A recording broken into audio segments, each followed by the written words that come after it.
Tried everything. I started singing as a child because I grew up in a Christian home and in a musical family. My mom sang, my dad sang and played instruments, and all my siblings sang. But the funny thing is, I remember growing up wondering if I'd ever really be able to sing because people would laugh, because I always had what they called a hoarse sounding, voice. It was more raspy. So I was not necessarily music to your ears. I was not the voice you wanted to hear. But really, as a child, 5, 6 years old, I always loved singing. And I would sing, "On Christ, the solid rock I stand. My hope is built on nothing less." And I would always go around and sing that song. And I remember doing that as a child, not really liking my voice, but always wanting to sing. This is not my first attempt working on a project. Actually, several years ago, I had the idea that I wanted to start working on my solo career. And so the very first thing that was released as Alecia, or Ali at the time, it was a project that I did with my brother. It was a Christmas project, "Oh Holy Night," which happens to be my absolute favorite Christmas carol.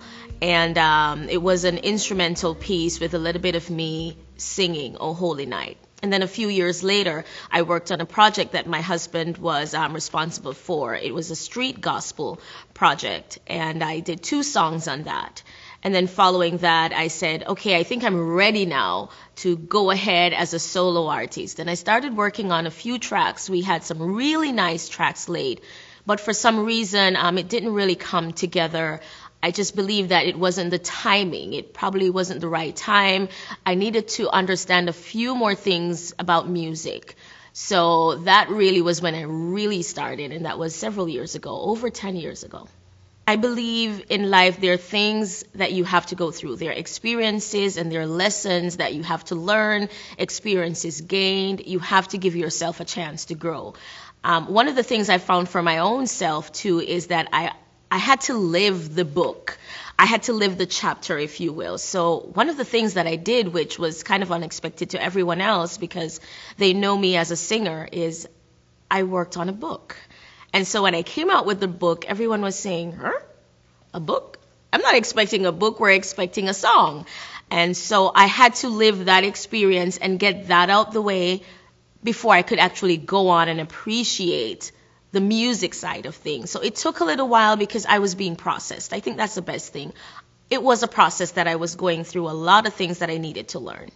Singers that I look up to, I like all kinds of music. So we're talking about Billie Holiday, Nat King Cole. We're talking about people like Yolanda Adams. Anyone with the last name Winans. Oh my gosh.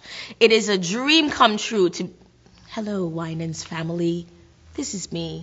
I would love to work with you someday. Please, thank you. Shameless plug.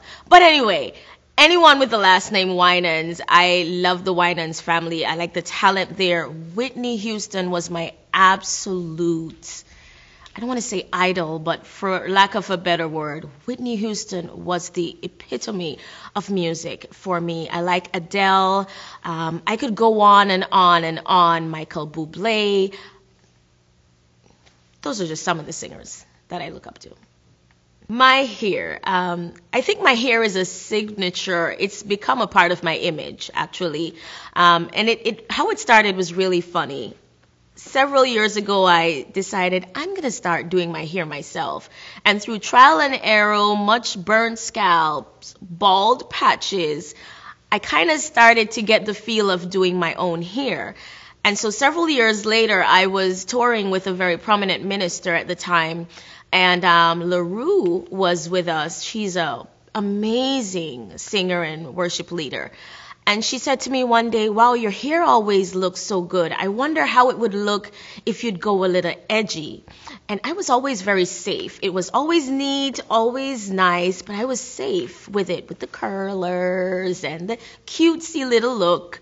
And so she said, "Try spiking it." And I said, I wouldn't know how to do that. So we sat in the hotel room that day and she took hair wax and she just started doing that with my hair. And I came alive and I liked it. It was edgy, it was rocky, it was funky. And so I started, taking on a more edgy look. So thanks to LaRue, I started going a little from the safe zone into the more, hello, I'm an artist zone. So it just evolved over time, and now my hair reflects a lot of my personality. In my pastime, I just love to watch TV. And TV for me is Doug and Carrie Heffernan, the king of queens. I will sit there and I will mouth each favorite episode, Frozen Pop. It is hilarious. And so I will sit on the couch and I'll just watch any rerun of The King of Queens, Everybody Loves Raymond, Mike and Molly, just comedy. I love to laugh. And so that's my pastime, really. And if I'm not doing that, then I'm listening to music. That's really how I spend my pastime when I have downtime. My absolute favorite place to be is home. Because home for me, it's my safe haven. I found in my life that you can encounter so many elements and so many people. And a lot of times it's not really about a control issue, even though I'm going to use the word control. But when you're out in the open, when you're at your job or you're at church, there's so many different things coming at you, and you cannot necessarily control what comes at you in those places. But at home, that's where I can be myself. That's where I can be vulnerable. The mask is off. I don't have to pretend. I don't have to be guarded. I don't have to edit myself. And so home is my absolute favorite place to be. Now, it doesn't mean that I want to forever stay at home and not go anywhere. But that's the place that I truly look forward to going at the end of the day. Home, where I can just unwind and I can relax. And I just know this is where I am. This is safe. This is okay. Wow. Before I sing, I actually go through a whole process to get ready for an event. It starts off very early in the morning, especially if I have a show or a gig early in the morning. I'm up as early as 5 o'clock or 5:30. I get up, I make myself some tea. Tea for me is ginger tea. Do not talk to me unless you're giving me ginger tea, or maybe green tea, but ginger tea. So I'll make myself a cup of tea, and then I'll have a shower, and then I'll do warm-ups for about half an hour or more, just warming up my vocal cords.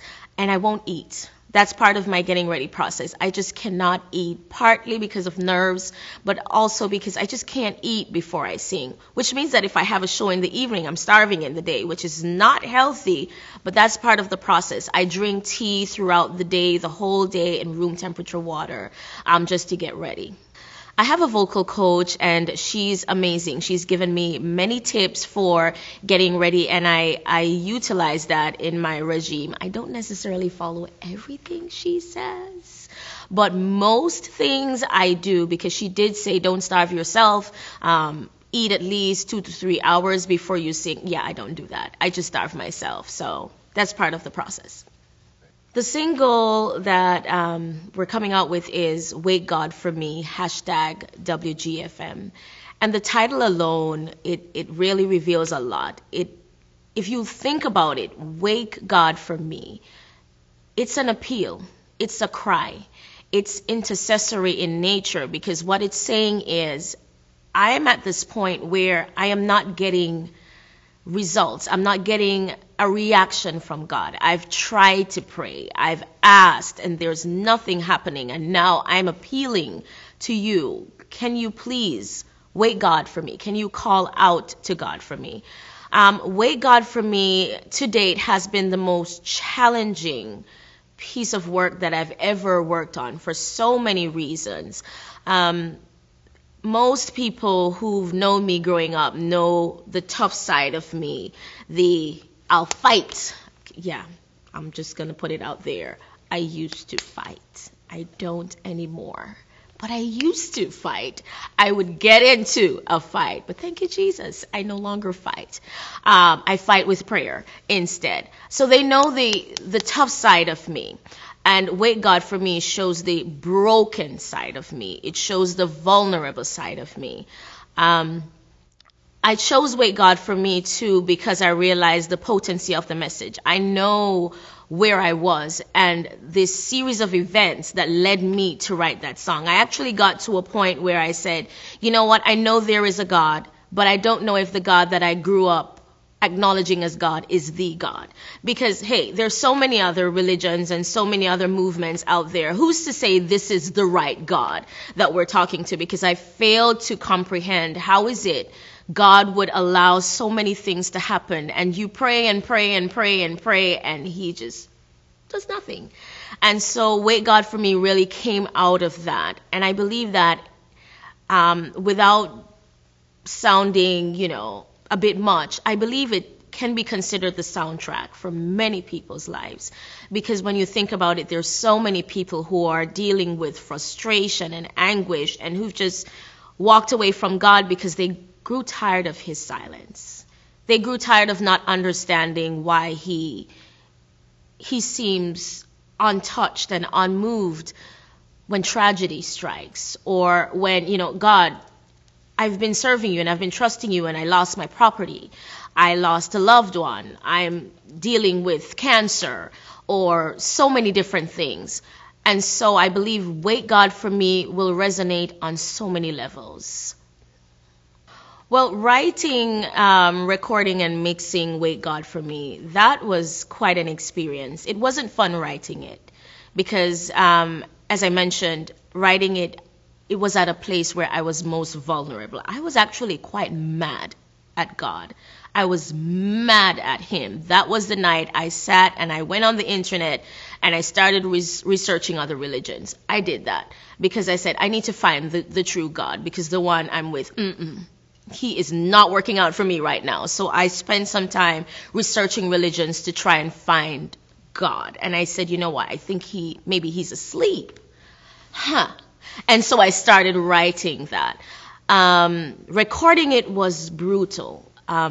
Most artists like to say, oh my gosh, I did this song in one take. It was perfect. It was flawless. No. Not a song like Wait God for Me. This is not the song that you do in one take. This was a 3-take song. And not because I couldn't sing the song, as in the melody or the chords or the notes, but because I couldn't keep myself together. There are 2 songs in the world that totally tear me apart. Whitney Houston, Didn't We Almost Have It All? Oh my gosh. And then there's Wait God for Me. To record the song, I did the ugly cry. I'm not talking the Hollywood kind of perfect 1 tear, bottom lip, trembling cry. I mean the 3 times we had to re-record the song. And my husband, he's totally amazing. He's also my recording and mixing engineer. And he said, that's fine. We have 3 takes. And he literally had to pull from each take when I'm not choking on a word, when I'm not crying, when my voice isn't cracking. Even in the finished product, you might hear a little trailing off somewhere, like, I can't do this anymore. There's never been another song or another thing that has moved me quite like this. The mastering project, part of it, I think that was a breeze.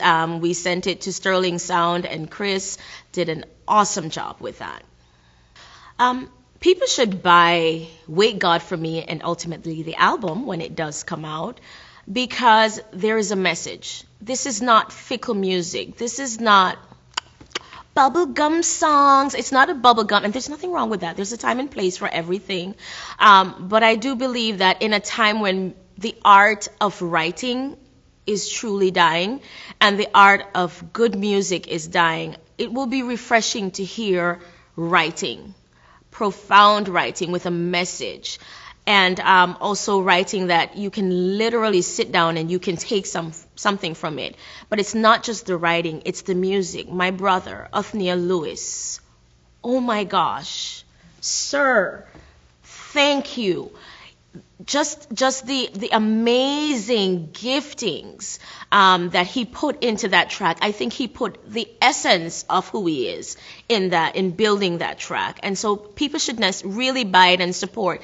Let's support music. Let's support musicians. Let's support artists. There's a whole lot of stuff out there. You will not be disappointed. What's next for me? Well, I'm looking to expand my ministry areas. I write, I sing, I do a lot of talking as well. So I'd like to see my ministry expanded. I want to finish the album. The single is going to be out shortly, and we're hoping by second quarter of this year, the album will be finished. So be looking for that. We'll certainly give you much more. I want to tour, and I want to just take it from a local platform to a global platform. I believe that the world is the stage right now, and I'm trusting God, and I'm trusting for favor. We have a wonderful team right now, which consists of the core team, myself, my husband, my mom, and my brother. That's the core team that we have. And then we have other people. We have a web designer and development. We have makeup. We have an awesome photographer, videographer, you name it. But we don't have management, and we don't have booking, and I don't have a publicist. So wink, wink. Hi. I'm here. And so we're hoping to expand and get access to just different platforms, and just really trusting God to take this from my mind and taking the little means, which I coined from my mom. We have the mind, but not the means. But taking that and just sending it out there. I want to leave a legacy. I want to have but not just leave a legacy. I want to have a lasting legacy when I'm alive, and then afterwards. It mustn't just be a song, and this must be a classic. When people think Alecia, they must think, wow, she gave us a message. She brought inspiration. Alecia brings hope, and it's God through me, because let there be no mistake. It is not me. It is what he's given to me, and I just want to be faithful with what he's given to me.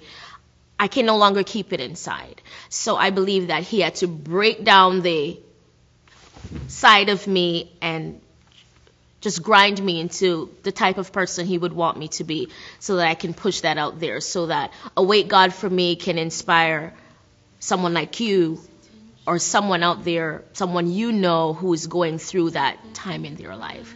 People can connect with me by visiting my website at aleciaellis.com. That's ALECIAELLIS.com. You can also connect with me through social media. I'm on Facebook, I'm on Instagram, and I'm on Twitter. Again, Alecia Ellis, and just look for the number 1, or just look for the hair. You'll see me. I'd love to hear from you. You have an opportunity to drop me a line. If you visit the website, you can connect with me.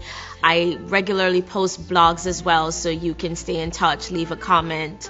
You like it, you don't like it, I won't be hurt, I'm not offended. I would love to hear from you. I'd love to get your feedback and your support as well. And I'm just looking forward. I want to thank you in advance for going out and purchasing the single, going out and purchasing the CD. I just want to thank you so much. It means a lot when an idea comes from here, comes to life, and then it ends up in your hands. So thank you so much for everything. This is going to be epic. My tears have all dried now.